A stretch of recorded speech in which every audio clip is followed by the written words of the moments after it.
jërëjëfati ci ànd bi ak télévision Futur Média daleen ak jàmm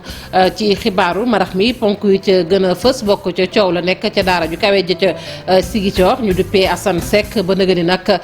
kilifa ya ak ñenn ca professeur ya kon pënd ba ma nga fa ndax ñi nga xamante ne nii ñoom ñooy kilifa yi directorat ba fi mu ne nii nag danoo fas yéene dem nag ca yoon daal di clamé ndax professeurs yi gisoon nañ ñi ne dañoo génnoon jamono yëpp di wax ne nag dafa am kenn ca ñoom ñu dàq ko ci dàq boo xamante ne nag teguñu ko fenn ñoom nag rectorat ba ña fa fare ni quatre professeurs yi la ñuy wax it ñoom amul fu nu ko gàll ci lu leer moo waral nag kàddu ñu ci yëkkati yëpp nag ñoom it noppi nañu ngir dem ak ñoom ca yoon dinañ wax it ci kuréel gi nga xamante ni dañu koo samp ngir mu saytu yorin wi jëm ci gox-goxaanik askan wi ñu ne nag tey li jaadu mooy maire yi nag nanu fësal lanu am muy déclaration de patrimoine loole nag mooy li gën sax nag dëgg ndax mooy mën a tax rek ñu xamit nañuy liggéeyee waaye tamit bu ëllëg tey ji bu njuuj njaaj amee mbaa luubal koppar tamit ñu mën a dal ci seen kaw muy ay kàddu yoo xamante ne tukkee na ci Abdou Aziz Diop bu forum civil responsable ak militant yu coalition ànd nawle ga ca département bu Kaolack nag sànq ca ngoon la ñu doon amal ab doxu ñaxtu di sàkku rek nag ñu samp kii di Ahmed Youssouf Benjeloum ci bopp conseil départemental bu Kaolack ñu gis ne nag moom toogam foofu xam ngeen ni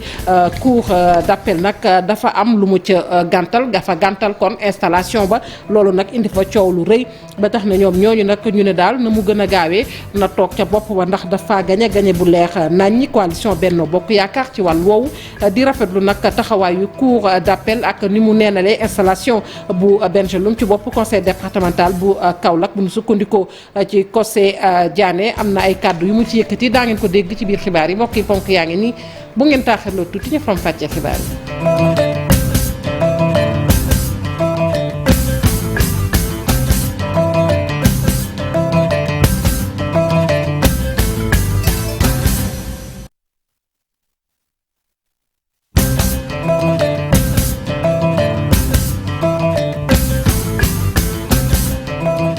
dalee na jàmm ci xibaaru marax mi ni ñu ko waxee woon ci ndoxteel li ca université Assane Seck bu diwaanu Ziguinchor nag kilifa yi féete ci rectorat ba nag ñoom ñi ngi xamle nag ni dañuy clamé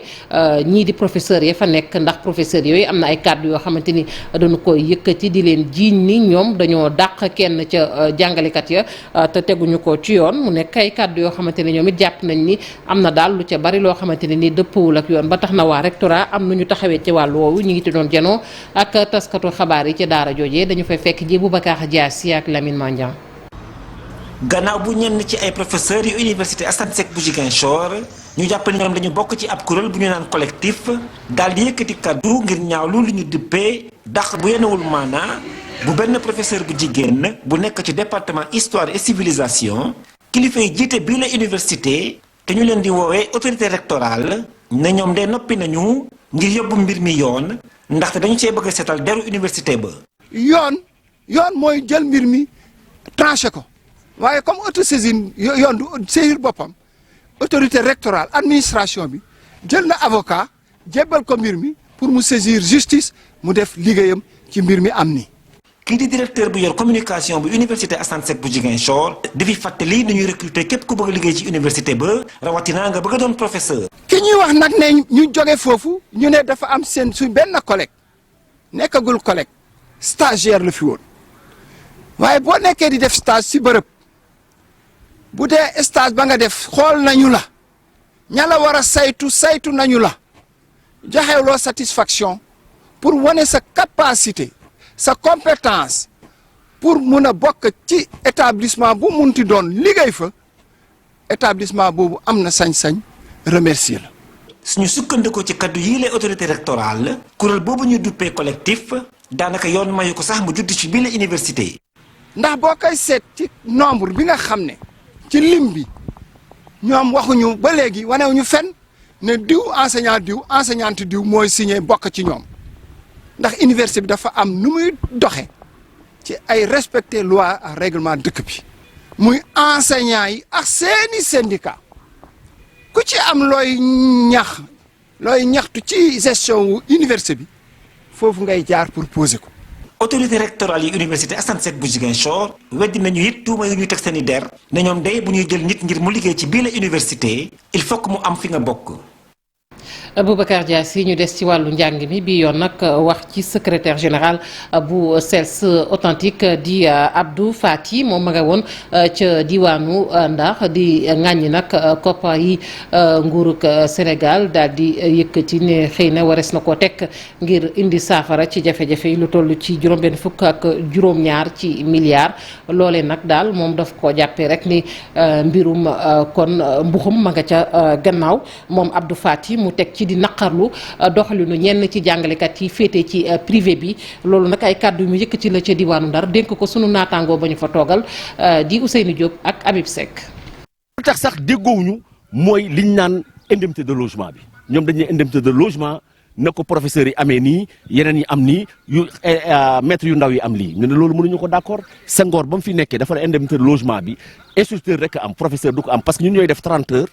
ñun ñooy préparé à la maison ñooy def fiche à la maison France sax professeurs yi amuñu indemnité de logement ñu leen nag mais boobu nañ ko bokk yi si des ay indemnité d'enseignement xam nañu hiérarchie bi ngeen am ngeen ëppale ñu bu baax a baax ñëpp d'accord nañ ko mais puisque ñu bëgguñu si wàcc ñun tamit loolu mënuñu si wàcc sunu dara doyul du ñu jàngale di croiser les bras démotiver nañ ko xeex benn yoon ak 69 milliards yi ñuy wax yëpp enseignant bu nekk amu si fukki junni gor parce que nguur gi du jël xaalisam ak état bi yéen ñii ñëpp jël seen impôt ñuy fay jàngalekat mu bàyyi ko fa di dem école privée tëj école bi kooku moom ko fa def nañ ko ñëpp dénoncé kooku moom kenn àndook moom kooku moom d'accord ñu ko. mangook kii di Diamako Traoré nag ñu gën ko xam ci agent bu ASP boobu ñu dàq rek gannaaw nag ñaxtu yi mu doon def jiite ko moom ak i ñoñom moom agent boobu nag fësal nañu ko ci ab bataaxal di ko wax ni kon daal li nga xamante ni moom mooy liggéeyam ca kër googee jeexal na ko tàq am na nag tey lu ko naqari lool ndax nee na juróom-ñeenti at a ngi nii mu féete fa teg ci mu doon njaboot kon lii du ko bàyyi noonu muy niil faaw nag mu dem fa mbaxane doone benn li muy sàkk ci ñooñam nag mooy nañu gën a taxaw tey ngir wëyal xeex bi Habib Faye lañu ci àndal ak Ismaïla Fall. dara doxatul ci diggante Diamako Traoré ak administration bu Sénégal préfecture bu Pikine mooy étape bu mujj buy firndeel ni moom dàkk nañu ko ci agence de sécurité et de la proximité di ASP tey ci suba gi la dem jëli ji la nga xam ne moo di notification bi wane ne dàkk nañu ko gannaaw ba mu jógee fële nga xamante ni mooy ca tribunal bu Pikine bokk na ci jigéen ña nga xamante ni itam dañu doon grève ngir seen ak seen yelleef loole moo waral sax ñu dàq ko ci institution bi. motif bi ñu ma dàkkee du lenn nee nañ ma dañoo constaté ni dama participer ci manifestation bi nga xam ne ASP yëpp ñoo ko defandoo woon fii ci Sénégal rawatina Dakar Diourbel Kaolack Kolda ak Ziguinchor comme ñeenti dëkk yooyu raison yooyu la ñu taamu woon pour ñu jàllale fa mbir mi nee na ci loolu lañ ma dàkk ndax dañ ma identifier ci nit ñi nga xam ne ñu ngi woon ci manifestation bi. ñu wax ñu ne amuñu droit manifester ñoom ci seen kàddu ñoom loolu lañ wax. mu doon ab dàq goo xamante nit mu ne xel xalaatu ko benn yoon teyit fas yéene wu ko nangu. jaarul ci yoon parce que ñëpp xam nañ ni jaarul ci yoon ba pare d'autant plus man li naqari ma ASP yi la naqari démb ba fii may waxee ak yéen ASP yi fu nekk nit a nga fay woote téléphone. li ñu dàq actuellement tolloogum nañ ci 10 personnes. mu ne ay jéego ma nga koy def jamono ji ngir yóbbu leen ca yoon. ay xeex sama àq ak sama yelleef ma jotaat li nga xam ne man maa ko yelloo te maa ko moom ndax duma concevoir liggéeyal sama réew pendant juróom-ñeenti at ci condition yoo xam ne dara neexu ci ngor téye ma ci jom téye ma ci fulla téye ma ci fayda téye ma ci ma dem ba gis ni carrément liñ ñu teguwul ma koy xeex ñu ne dañ ma ciy dàq may toog les bras croisés bu ma ko def dama ci dem ak ñoom ba lu ma yoon may ma jël. juróom-ñeent at la def di liggéey lii di ASP ba léegi nii tey moom Diamako am na lu toll ci ñeent fukki at ak ñaar nekk waajuru ñett xale yoo xamante nit moo leen di dundal. teewut mu ne ay ñoñom di ay ASP nañ gën a taxaw tëmb ba keroog ñu leen di jox seen ak seen yelleef. Abi Faye ñu lay jaajëfal maire yi nag ngalla nanu fësal la nu am muy déclaration de patrimoine boobee ngeen ni dégg ki ni gisee nag di kuréel gi nga xamante ne moom la nu samp ngir nag muy saytu yorinu gox-goxaan yeeg askan wi kii di Abdou Aziz Diop bu forum civil nag ne ëllëg bu fekkee sax nag njuuj njaaj dafa am wàllu luubal ak lu mu ci mën a doon ñu mën a sëgg ci mbir yooyee dañu ci ànd ak Cheikh Anta Diop ak Seylatir. Abdou Aziz Diop membre groupe réflexion lu jëm ci wàllu gouvernance locale nee na déclaration patrimoine ni ko ministre yeeg njiit réew mi defee maire yi nekk ci réew mi yëpp war nañ koo def. déclaration de patrimoine xam nga yoon def ni maire bu yore budget 1 milliard et plus da nga koo def mais maire boo xam ne sa budget matul 1 milliard doo ko def ñu jàpp ni tey jaadu na ñu juyantiwaat texte OFNAC pour permettre bépp maire parce que dañu yore alalu askan wi moyens yi bariwul bëgg-bëgg yi bari na loolu dafa laaj donc bonne gouvernance ak yaxanal ñu def déclaration de patrimoine à l'entrée suñu leen wàccee tamit ñu xam lan lañ jot a am. tey mu gis ne bépp maire boo xamante ni nemmeeku nañ ba nga jotee maire bi am nga ay loxo njuur wala sa loxo setul dañ laa war a wàcc. deuxième bi ñuy wax tamit mooy principe bu révocation xam nga maire yi dañ leen élire au suffrage universel mais dañuy gis ne maire boo xam dina commencer luubal nit ñi gis ko xam ne mi ngi sàcc mais amuñ benn sañ-sañ pour wàcce ko war nañ mën permettre tey citoyens yi ñu mën a wàcce bépp maire boo xam ne buñ xaar mandat bi àgg ci digg mandat bi même su defee ñeenti weer ñu gis que mi ngi luubal ñu mën ko wàccee. nee na sax am na ay maire yoo xamante ni ñu ngi sàkku ñu jàppale leen. déjà am na ci maire yi ñu jot a waxtaanal le maire de la ville de Thiès Babacar Diop moom nee na pare na vraiment ndax moom xeex ger ak yorenu sell ñu ne ko loolu pare nañ pour gunge la ci. maire Ngaye Mekhe aussi jokkoon nañu moom nee na pare na ci loolu maire de Koul donc am na maire yoo xam ne ñoom taxaw nañ pour loolu par contre am na maire yoo xam ni amuñ ci yaakaar ci ñoom mais ñooñu aussi il faut askan wi tey ngalaab leen dànkaafu leen. Abdou Aziz Diop di joxe exemple ci yenn maire yi nga xamante ne liggéey bu am solo la ñu def ci seen mandat yi ñu génn. le maire de Ngaye Mekhe qui était à la BAD comme le maire de Sandiara Serigne Diop le maire de Malicounda le maire de Ngoundiane le maire de Tassette Mamadou Thiaw. fii ci diwaanu Thiès nag askan wi bëgg nañu lool ci li nga xamante ne moom la ñu fas yéene def képp ku nekk ci bopp moomeel yi dootoo xalaat di tibb ci alalu askan wi. moo nga ko niñ ko waxee woon ci ponk yi muy responsable ak militant yu ànd nawle nekk ca département bu Kaolack dox nañu ñaxtu di sàkku nag seen candidat ne nañu ko samp ji bopp conseil départemental ba Ahmed Youssouf Benjeloun nag moom it la mu xamle rek mooy njiital cour d'appel nag fi mu ne nii dafay doxalee noo xamante ne kenn xamul lu mu doon kon nag na jël ay responsabilités am te li gën nag mooy nañu ko teg ci place boobu nga xamante ni da koo gagné te mu leer nañ ñi ñu teewlu ay kàddoom ci micro Pape Mbaye Diaw ak Fally Gueye. 15 jours après la publication des résultats la proclamation des résultats dafa war a installer conseil départemental yëpp ak man muy président conseil départemental kon préfet ñoo ngi lay wax nga jël sa responsabilité. On peut pas comprendre dans un même pays moo am ay localités yoo xam ne dafa am recours ñu installer ñi nga xam ne ñoom lañ fa jox vainqueur ak localité yoo xam ne dafa am recours installé wuñu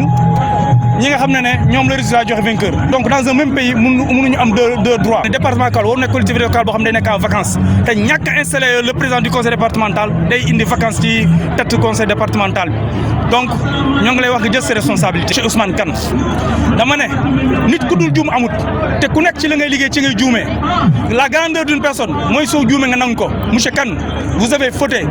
ici vous n'avez pas le droit de surseoir ci installation président conseil départemental. Président Macky Sall comme nu mu ko waxee rek on peut pas comprendre dans un même pays muy am ñaari droit à Thiès dafa am recours te samp nañ ki nga xam ne moo gagné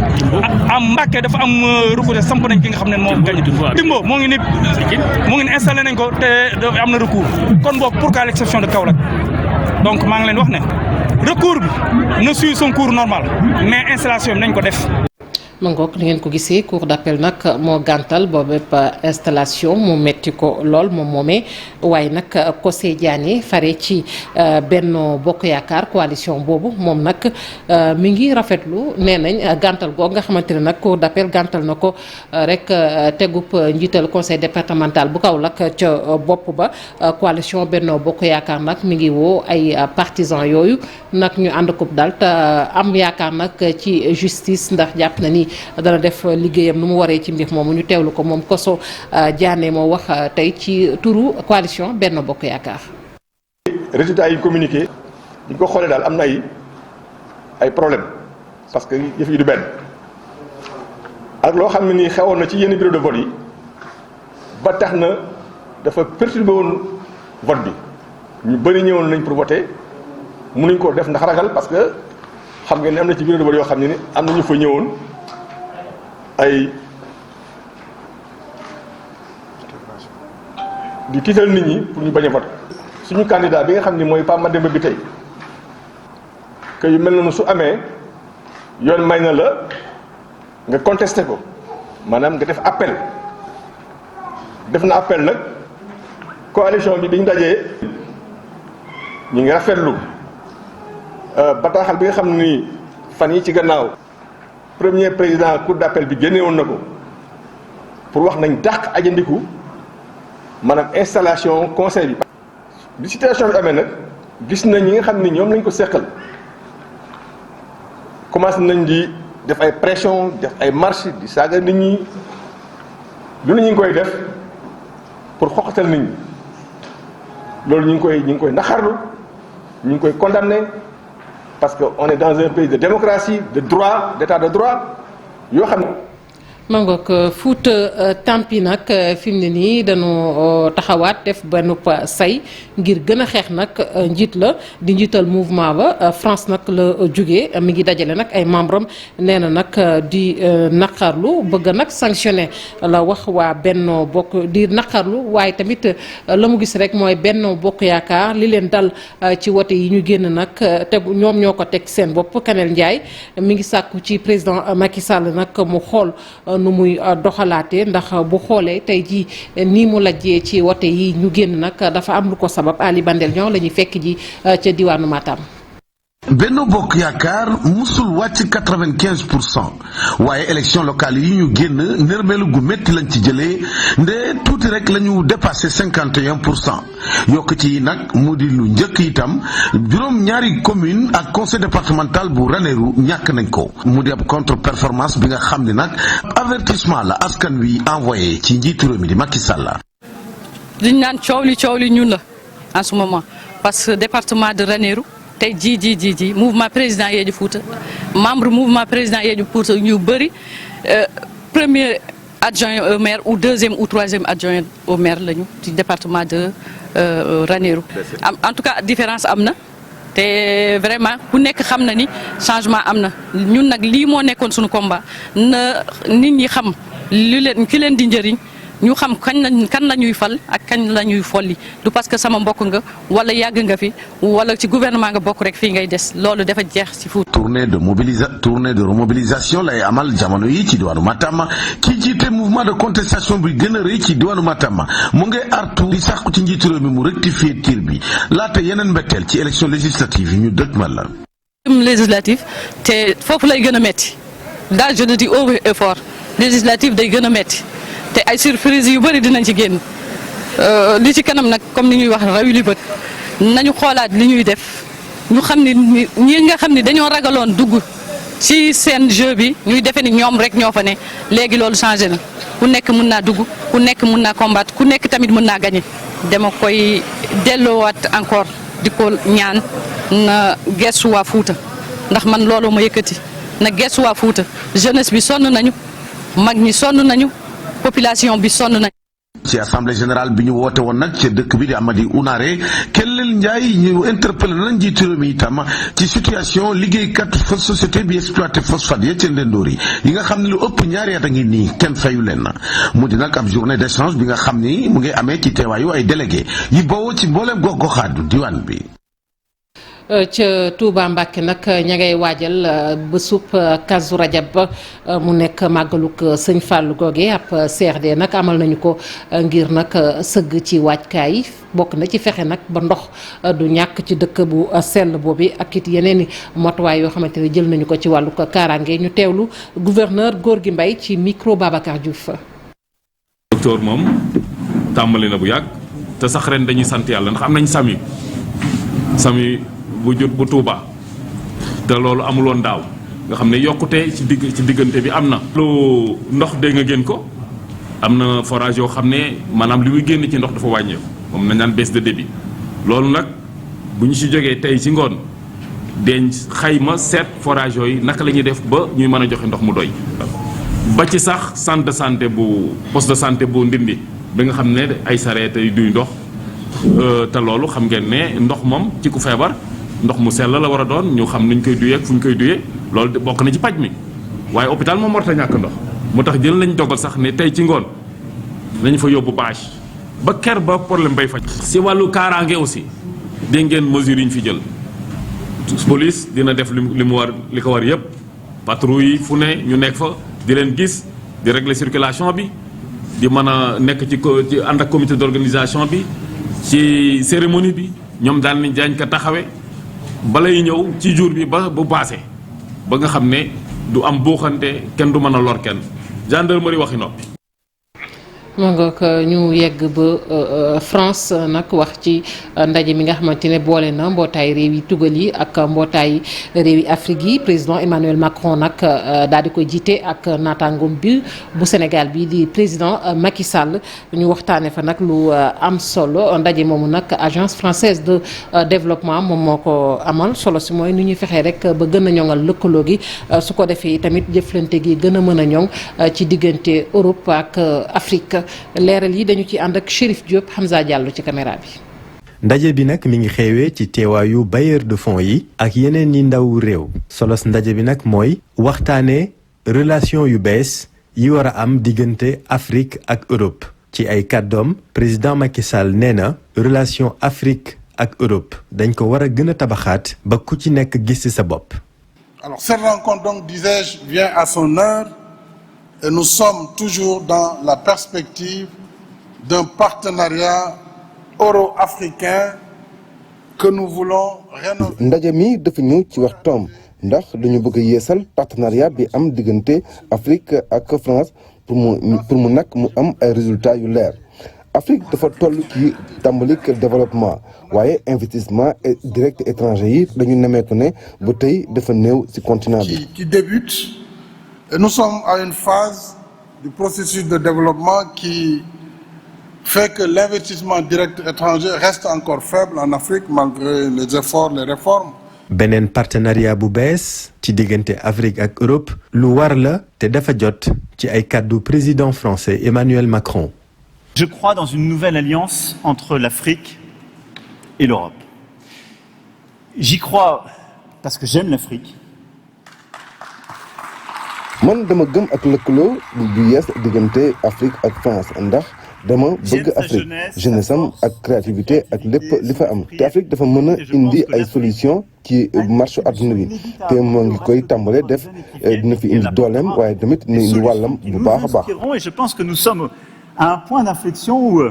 l'Afrique que beaucoup ont regardé comme un endroit qu'il fallait en effet aider ou devait exporter des solutions d'ailleurs est en train de devenir, elle l'a été en fait de manière formidable, mais on ne voulait pas le voir dans beaucoup de domaines, mais dans tous les domaines que j'ai cités, elle sera de plus en plus un continent qui apportera des solutions, sa force, sa contribution. ñaari président yi nag ñoom ñoo tëj ndaje mu am solo mi président France nag Emmanuel Macron dafa profiter ci ndaje mi di féliciter sunu gaynde yi jël Coupe d'Afrique. Et je le dis après la victoire éclatante des Lions de la Teranga, cher président.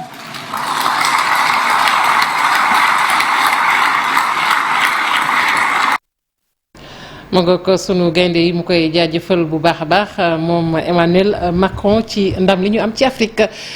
ci foofu la ñu jeexalee xibaaru marax yi mbokk yi ñu leen di sant di leen gërëm yéen ñi farewoon ci machine yi ak ñi jàpp ci xibaar yi ba mu sotti ci kanam tuuti Leya Sukeyna Ndiaye dina fi teew ngir jukkil leen xibaar yi ci nasaraan.